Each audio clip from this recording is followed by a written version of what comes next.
बिस्मिल्लाहि वस्सलातु वस्सलामु अला नबिय्यिल उम्मी व अला आलिहि व अस्हाबिहि अजमईन। रब्बि इश्रह ली सदरी व यस्सिर ली अमरी वहलुल उक़दतम मिन लिसानी यफ़क़हू क़ौली। बेटा आज हम लेक्चर टॉपिक स्टडी करने जा रहे हैं, that is centimetre force. Centimetre force, जो सेंटीमीटर लफ्ज है बेसिकली लैटिन लफ्ज है, लैटिन वर्ड है। सेंटी मीन होता है सेंटर और पिटल मीन सीकिंग, तलाश करना। तो सेंटीमीटर फोर्स वो फोर्स जो सेंटर को तलाश करती है, मतलब जिसकी डायरेक्शन सर्कल के सेंटर की तरफ होती है। अब सेंटीमीटर फोर्स कौन सी फोर्स है? ये एक ऐसी फोर्स है जो बॉडी को सर्कुलर पाथ में मूव करने पे मजबूर करती है।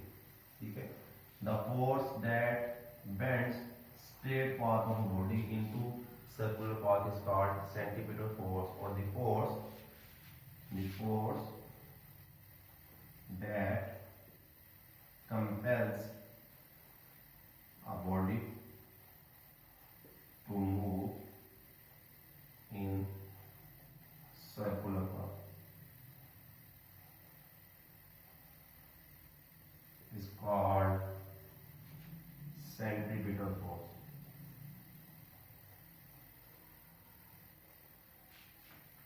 सेंटीमीटर फोर्स बेसिकली क्या करती है? किसी भी बॉडी के स्ट्रेट पाथ को सर्कुलर पाथ में बेंड कर देती है। मिसाल के तौर पर अगर हम एक स्ट्रिंग के साथ एक स्टोन अटैच करते हैं और उसको एक हॉरिजॉन्टल सर्कल के अंदर दूसरे को घुमाना शुरू कर देते हैं, तो हर पॉइंट पर जो स्टोन होगा वो टेंजेंशियल डायरेक्शन में मूव करना चाहेगा, यानी tangent to the circle.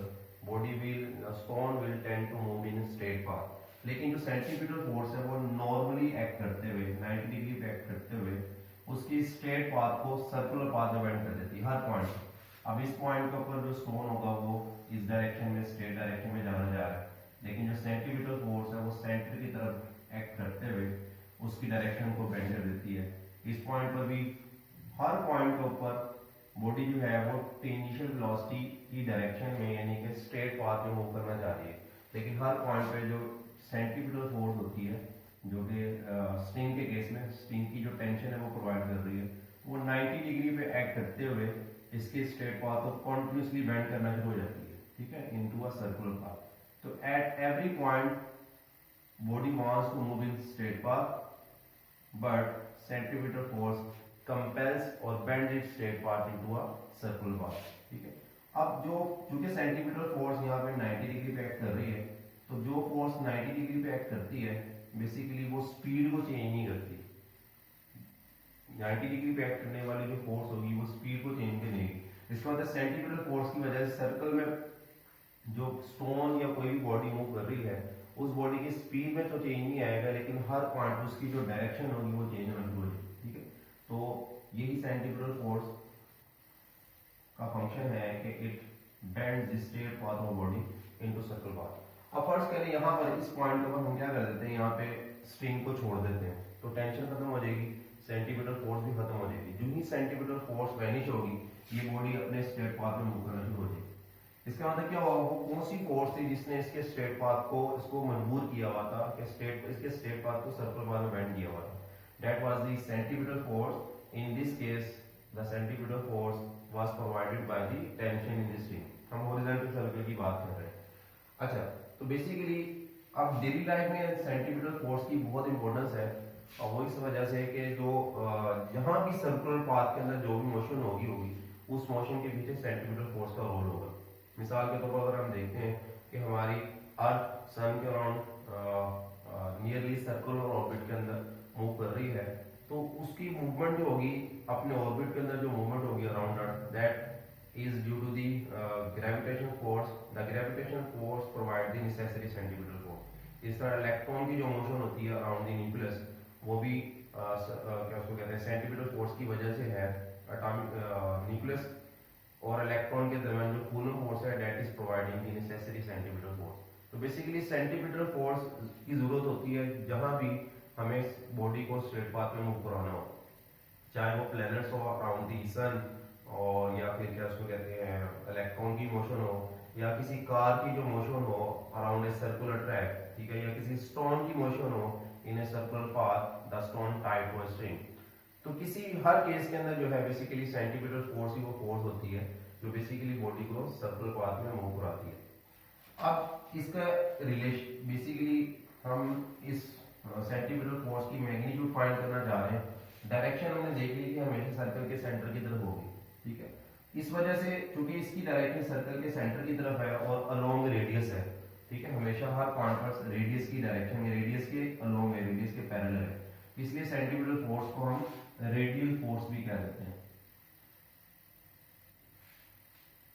Centimetre force और रेडियल फोर्स। इसके लिए अब हम रिलेशन ड्राइव करते हैं।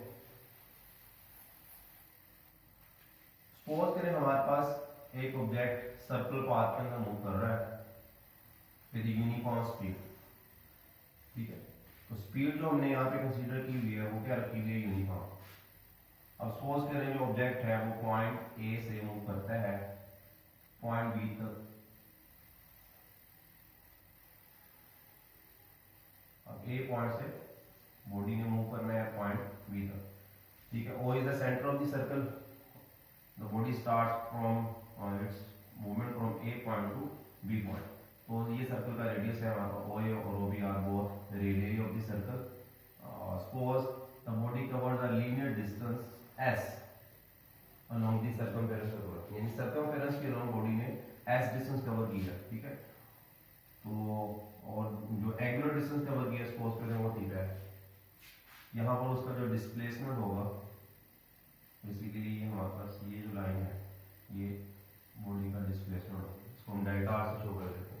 अच्छा, अब बॉडी की जो ए पॉइंट पर जो वेलोसिटी की डायरेक्शन होगी, ठीक है, सपोज कर हमने ये सपोज किया था कि जो स्पीड है वो यहाँ पर यूनिफॉर्म है, यानी speed of the body in circle path is uniform, यानी कि सर्कल पाथ में वो बॉडी मूव तो कर रही है लेकिन उसकी जो स्पीड है उसमें कोई चेंज नहीं आ रहा, यूनिफॉर्म स्पीड से कंटिन्यूअसली मूव कर रही है। सपोज करें 10 मीटर पर सेकंड से बॉडी सर्कल पाथ में मूव कर रही है, ठीक है। तो ए से बी तक मूव करते हुए उसने एस डिस्टेंस कवर किया, सपोज कर ले जो टाइम उसको लगा वो डेल्टा टी है, डेल्टा टी टाइम के अंदर ए से वो बी पॉइंट तक पहुंचती है। अब ए पॉइंट पर उसकी जो वेलोसिटी की जो डायरेक्शन होगी, क्योंकि हर पॉइंट पर सर्कल पाथ में वेलोसिटी की direction tangent to the circle होती है, तो ए पॉइंट पर इस वेलोसिटी की डायरेक्शन ये होगा, ठीक है। इसको हम v1 कह देते हैं। और बी पॉइंट पे भी इसी तरह डायरेक्शन जो होगी वो अलोंग द टेंजेंट होगी, तो that is the velocity at B point, इसको हम v2 कह देते हैं। v1 is the velocity of the object at a point and v2 is the velocity of same object at b point. Now अब जो acceleration इसमें produce हो रहा है, ठीक है, वो किस वजह से हो रहा है, बिकॉज हर पॉइंट पर बॉडी की जो डायरेक्शन है वो चेंज हो रही है, ठीक है। एक्सीलरेशन प्रोड्यूस होने की तीन वजह हो सकती है। जब भी किसी कोई बॉडी एक्सीलरेशन किसी बॉडी में एक्सीलरेशन प्रोड्यूस होता है तो उसकी तीन वजह हो सकती है, या तो बॉडी अपनी स्पीड चेंज करे, या बॉडी अपनी डायरेक्शन चेंज करे, या दोनों चेंज हो जाए। अब इस केस में बॉडी की स्पीड में कोई चेंज नहीं आ रहा, लेकिन हर पॉइंट पर डायरेक्शन जो सी है वो चेंज होती चली जा रही है। वेलोसिटी की डायरेक्शन में चेंज आने की वजह से ये एक्सीलरेशन प्रोड्यूस हो रहा है।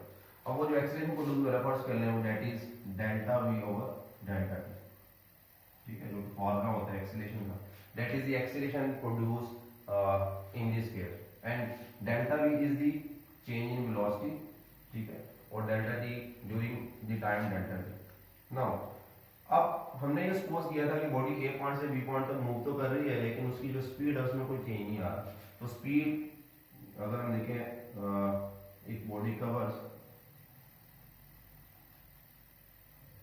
a distance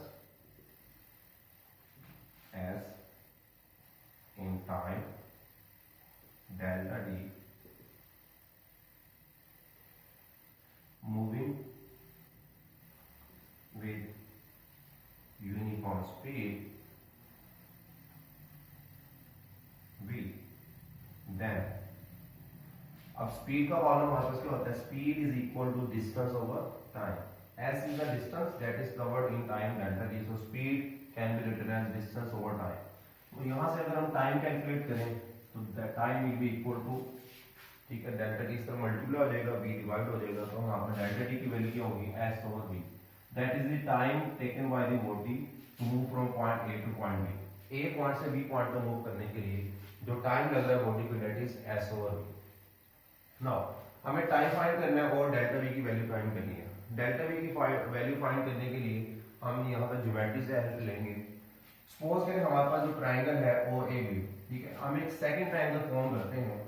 हम V1 और V2 को टेल टू टेल ज्वाइन करते हैं। ये हमारे पास V1 वेक्टर था और ये V2 वेक्टर, हमने इन दोनों वेक्टर को टेल टू टेल ज्वाइन कर दिया। ठीक,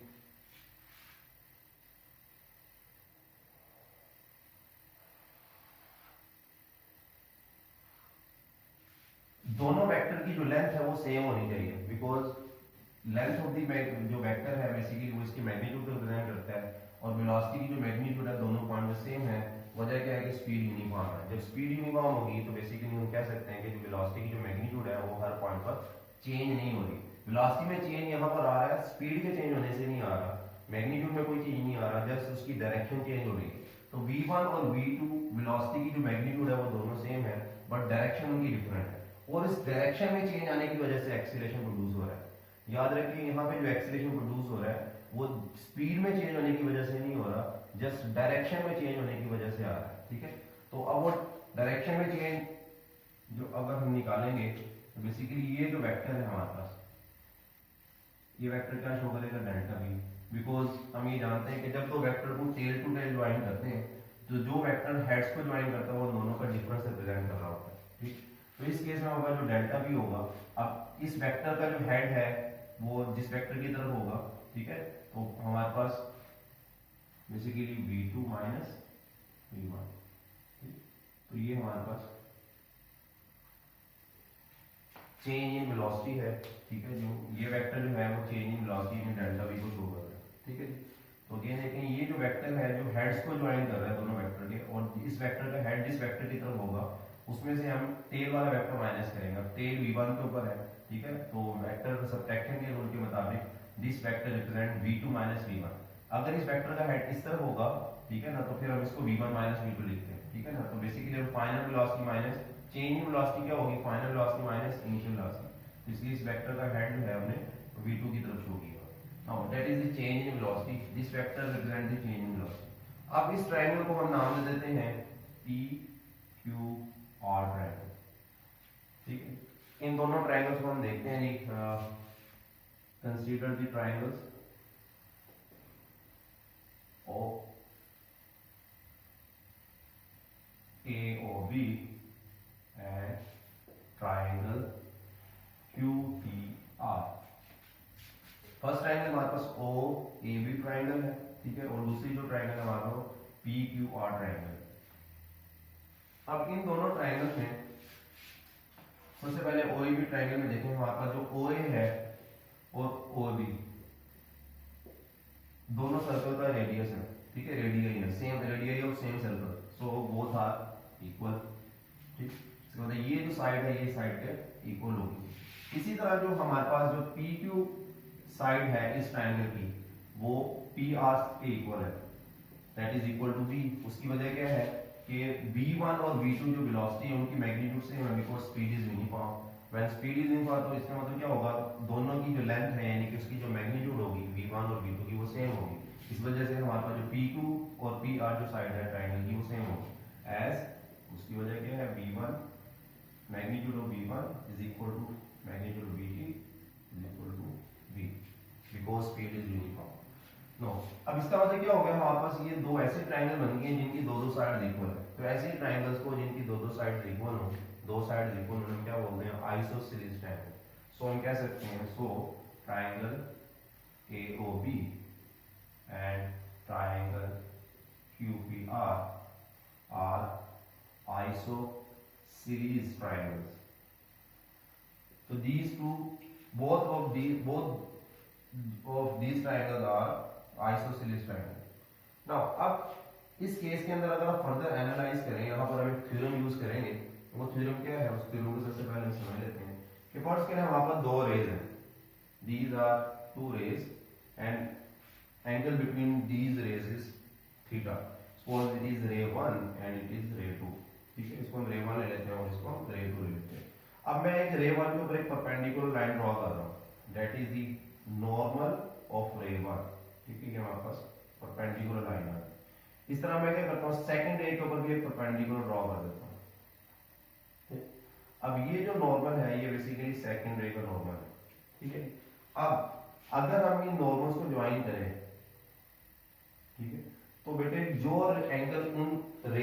दरमियान होगा वही उनके नॉर्मल के दरमियान होगा। थ्योरम क्या है, angle between two rays is equal to angle between their normals. जब भी दो रेज के अंदर एंगल थीटा होगा तो उनके नॉर्मल्स के दरमियान जो एंगल होगा वो भी क्या होगा, थीटा होगा। तो n1 is the normal of ray 1, n2 is the perpendicular or normal to the ray 2. So these two perpendicular angle between these two perpendicular will also be theta. Then this angle should be theta. इसको again देखते हैं, एक और triangle बनाकर, एक और रे बनाकर। फर्स्ट करेंगे दो रे है हमारे पास, इनके अंदर एंगल थीटा है, ठीक है। अब मैं एक परपेंडिकुलर लाइन ये ड्रॉ कर रहा हूँ, ये बेसिकली रे 1 के ऊपर परपेंडिकुलर, ठीक। अब मैं एक दूसरा परपेंडिकुलर ड्रॉ कर रहा हूँ, दैट इज नॉर्मल और परपेंडिकुलर टू रे 2, ठीक। ये रे 2 का नॉर्मल और ये रे 1 का, ठीक। अब देखें, अगर ये रेस के एंगल थीटा है तो then this angle should be theta, because these two lines are normal lines or perpendicular of these two rays, ठीक है। angle between two rays is theta, then angle between their normals will also be theta। तो इस case के अंदर यहां भी इस diagram में देखते हैं कि V1 जो है बेसिकली वो परपेंडिकुलर है, क्योंकि टेंजेंशियल वेलोसिटी हमेशा रेडियस के ऊपर परपेंडिकुलर होती है। तो V1 is perpendicular of OA and similarly V2 इस पॉइंट पर भी जो वेलोसिटी होगी वो क्या होगी, परपेंडिकुलर होगी रेडियस के। तो V2 is also normal to रे OB, ठीक है। तो इस केस में क्या इसका मतलब, ये V1 और V2 इन दोनों रेस का नॉर्मल जिनके साथ एंगल थीटा है, इसका मतलब क्या होगा, जब हम V1 और V2 के दरमियान एंगल की बात करेंगे तो इसको भी थीटा ही होना चाहिए, ठीक है, according to Hume theorem. Theorem क्या है, angle between two rays is equal to angle between their normals. So we can say that the angle AOB is equal to angle QPR and both of these angles are theta. Now अब हमारे पास दो isosceles triangle है और दोनों isosceles triangle के जो equal sides है उनके दरमियान में जो एंगल है वो एक दूसरी ट्रायंगल, दोनों ट्रायंगल्स के एंगल एक दूसरे के बराबर आ गए, ठीक है। ऐसी सिचुएशन के अंदर अगर दो आइसोसेलेस ट्रायंगल हो, ठीक है, और उनके इक्वल साइड्स के दरमियान जो एंगल है वो भी इक्वल हो, इक्वल आर्म्स के दरमियान जो एंगल वो इक्वल हो, तो ऐसी दो आइसोसेलेस ट्रायंगल को हम सिमिलर ट्रायंगल्स कहते हैं, ठीक है। तो ये भी एक थ्योरम है कि two isosceles triangles are said to be similar if angle between their equal sides, ये दोनों इक्वल साइड्स थी, उनके दरमियान में जो एंगल है वो दोनों एक दूसरे के इक्वल हो। इस कंडीशन में हम कह सकते हैं कि जो हमारे पास triangle AOB and triangle QPR are isosceles triangles, also similar triangles. Now these triangles become similar triangles. अब ये similar triangles हो गए। अब similar triangles में ये प्रॉपर्टी होती है कि उनकी कोई सी दो corresponding sides की जो रेशो होती है वो इक्वल होती है। हम इनमें से किसी भी दो साइड्स की जो रेशो ले रहे हैं तो वो इसकी कोरोस्पोंडिंग इसकी जो ये हमारा जो आर क्यू आर है, ये क्यू आर के कोरोस्पोंडिंग जो साइड बन रही है वो ए बी साइड बन रही है, ठीक है। ये ए बी जो पॉइंट हमने लिया हुआ था, तो ये ए बी जो साइड है इस ट्रायंगल की, ये क्यू आर के कोरोस्पोंडिंग इस तरह ओ ए साइड पी क्यू के कोरोस्पोंडिंग है, इस तरह ओ बी जो साइड है that is corresponding side P R जो है ये पी आर के कोरोस्पोंडिंग साइड बन रही है। तो इसका मतलब ये होगा कि हम कोई भी दो साइड्स की रेशो अगर लें तो इसकी कोई सी दो साइड की रेशो इसकी कोरोस्पोंडिंग साइड्स की रेशो के बराबर होनी चाहिए। ये सिमिलर ट्रायंगल्स का रूल है, ठीक है। तो इसका मतलब अगर ये ट्रायंगल सिमिलर है तो I can write we can write Q R over P Q, ठीक है। हमने क्यू आर और पी क्यू की रेशो ली है, हमने साइड को क्यों यूज किया, बिकॉज हमें डेल्टा भी कैलकुलेट करना है टू फाइंड द एक्सीलरेशन, ठीक है जी। तो क्यू आर और P Q is equal to QR के corresponding हमारे पास AB साइड, तो AB रेशियो और PQ के corresponding जो है हमारे पास OA साइड है, ठीक है। तो इन दोनों साइड्स की जो रेशियो होगी वो इक्वल होगी। Why? Because these triangles are similar triangles, ठीक है। क्योंकि ये ट्रायंगल सिमिलर है इसलिए हम साइड्स की रेशियो को इक्वल ले सकते हैं ना। नाउ QR जो है ट्रायंगल अगर देखें हम वो डेल्टा V के इक्वल है। जो AB है ये AB जो है बेसिकली डेल्टा आर है, लेकिन ये S के इक्वल नहीं हो सकता, ठीक। जो A और B पॉइंट का जो डिस्टेंस है डायग्राम के मुताबिक ये S और डेल्टा आर यानी जो आर्क लेंथ और ये कोड लेंथ इसे कहते हैं, आर्क लेंथ और कोड जो लेंथ है वो दोनों इक्वल नहीं है। लेकिन ये इक्वल कब होते हैं, हमने अज्यूम ये फर्स्ट कर हम कहते हैं कि जो डेल्टा ई टाइम है ए से बी तक मूव करने का टाइम वो बहुत स्मॉल है, एक्सट्रीमली स्मॉल। अगर टाइम बहुत स्मॉल होगा तो ये दोनों पॉइंट बहुत करीब आ जाएंगे। ऐसी सिचुएशन के अंदर यानी अगर हम ये कहें कि मैं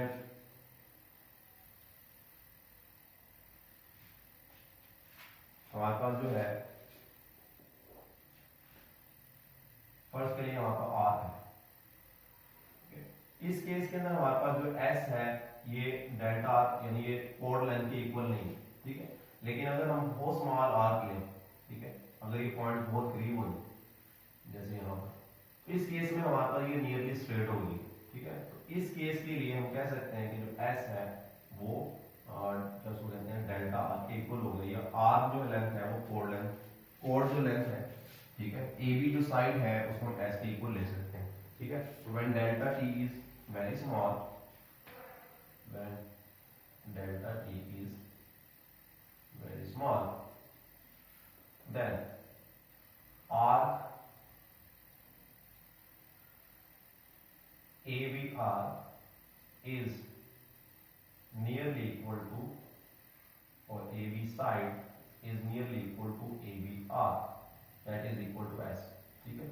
तो अब हमारे पास जो AB होगा वो S के इक्वल होगा, ठीक है। सो हम लिख सकते हैं ये जो इक्वेशन है हमारे पास क्यू आर की वैल्यू पुट करें तो क्यू आर क्या हमारे पास डेल्टा वी की इक्वल है यहाँ से, ठीक है। और जो पी क्यू साइड है हमारे पास वो किसके इक्वल है वी, ठीक है, because length of this side is magnitude of velocity और वो हमारे पास वी है, बिकॉज स्पीड जो है दोनों पॉइंट का सेम है, ठीक है। तो हमारे पास वी और यहाँ पर हमारे पास जो ए बी साइड है, ठीक है, वो हम कह सकते हैं वो एस के इक्वल होगी, because delta T by delta T समान है A B is nearly equal to r length, that is equal to s, तो s over OA, OA हमारे पास सर्कल का रेडियस है। तो यहाँ से अगर हम डेल्टा v की वैल्यू कैलकुलेट करें तो हमारे पास क्या आ जाएगी एस वी ओवर आर, इसको हम इक्वेशन नंबर सपोज कर लेते हैं 3 कर लेते हैं।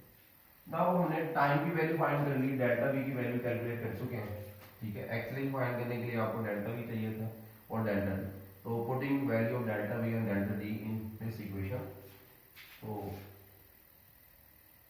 putting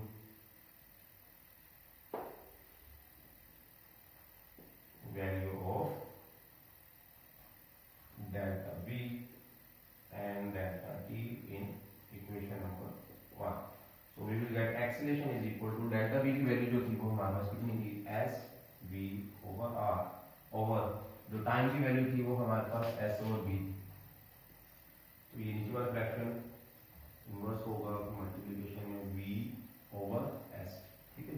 s ओवर v को हम v ओवर s, जब ये कैसे कहते हैं ऊपर जाएगा तो यानी मल्टीप्लिकेशन में हम इसको इनवर्स करके लिखेंगे। अच्छा जी, अब हमारे पास जो s है वो s से कैंसिल आउट हो गया, v से मल्टीप्लाई हो गया, क्या आ जाएगा हमारे पास v स्क्वायर ओवर r, तो that is the magnitude of acceleration.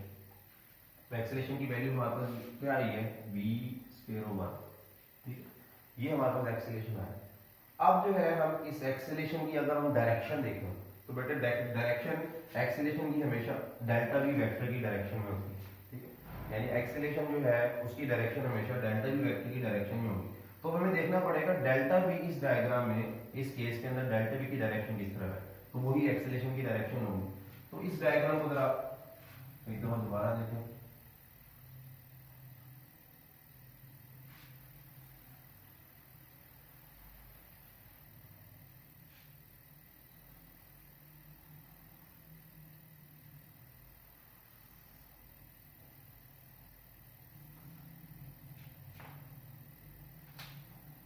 A point पे जो वेलोसिटी की डायरेक्शन थी वो हमारे पास टेंजेंट के अलोंग ये थी,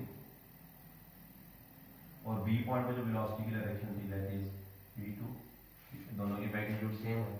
अगर मैं v1 और v2 ये दोनों पॉइंट्स बहुत करीब हूं, ठीक है ना, यहाँ पे हमने पॉइंट्स दूर लिए हुए, टाइम अगर बहुत स्मॉल हो ये दोनों पॉइंट बहुत करीब, लेकिन इसी केस के लिए अगर हम ड्रॉ करें v2 वेक्टर को हम यहाँ पे प्लेस करें टू फाइंड दी v1, ठीक है, तो हमारे पास सॉरी डेल्टा v, तो ये जो वेक्टर है हमारे पास, अगेन हमने दोबारा इसको टेल टू टेल ज्वाइन किया, तो जो वेक्टर हेड को ज्वाइन करेगा वो इन दोनों का डिफरेंस यानी डेल्टा v को शो करेगा। तो इस डायग्राम में डेल्टा v की डायरेक्शन देखें वो किस तरफ है, सर्कल के सेंटर की तरफ पॉइंट हो रही है, ठीक। तो इसका मतलब ये होगा, हम कह सकते हैं कि जो डेल्टा वी की डायरेक्शन है वो चूंकि सर्कल के सेंटर की तरफ है, तो ये जो एक्सीलरेशन होगा ये भी किस तरफ होगा, सर्कल के सेंटर की तरफ होगा। ठीक है ना, अगर ये दोनों पॉइंट बहुत करीब है तो डेल्टा वी जो होगा it will point toward the centre of the circle. ठीक है, जैसे कि इस केस के अंदर आपको नजर भी आ रहा है, तो डेल्टा वी की जो डायरेक्शन है that is pointing toward the centre of the circle. So we can say that this acceleration is centripetal acceleration. Now this acceleration is centripetal acceleration. ठीक है, अब हम सेंटीमीटर एक्सेलेरेशन को डिफाइन करते हैं। Centimetre acceleration is the instantaneous linear acceleration of body moving in circular path with uniform speed and it is always directed toward the centre of the circle. मतलब जब भी कोई बॉडी सर्कुलर पाथ में uniform speed से move कर रही होगी तो उसका जो लीनियर इंस्टेंटेनियस एक्सेलेरेशन होगा, इंस्टेंटेनियस लीनियर एक्सेलेरेशन होगा, that is pointing toward the center of the circle, that acceleration will be called as centripetal acceleration, and it is due to the change in direction of the body moving in circular path। यानी ये speed में change होने की वजह से नहीं है, ये जस्ट डायरेक्शन चेंज होने की वजह से प्रोड्यूस हुआ। अब न्यूटन सेकंड लॉ के मुताबिक एक्सेलेरेशन विदाउट फोर्स मुमकिन नहीं है। ठीक है, जब भी किसी बॉडी में एक्सेलेरेशन होगा तो उसके पीछे काज क्या होगा, there must be some force. ठीक है, तो इसका मतलब ये एक्सेलेरेशन भी किसी फोर्स की वजह से प्रोड्यूस हुआ है। तो this force that produces this acceleration is called centimetre acceleration. According to Newton second law F is equal to m। ठीक है, so putting the value of this acceleration we will get mv square r, that is the magnitude of the centripetal force keeping the body in circular path। Now r is the radius of the circular path, m is the mass of the body and v is the speed of the body moving in circular path। ठीक है, अच्छा इस relation को अगर मजीद हम change करें, अब होता है कि v is equal to linear speed और रेगुलर स्पीड को हम कैसे रिलेट करते हैं, v is equal to r omega, so we can write r omega square over r, m r square omega square over r, so we will get m r omega square.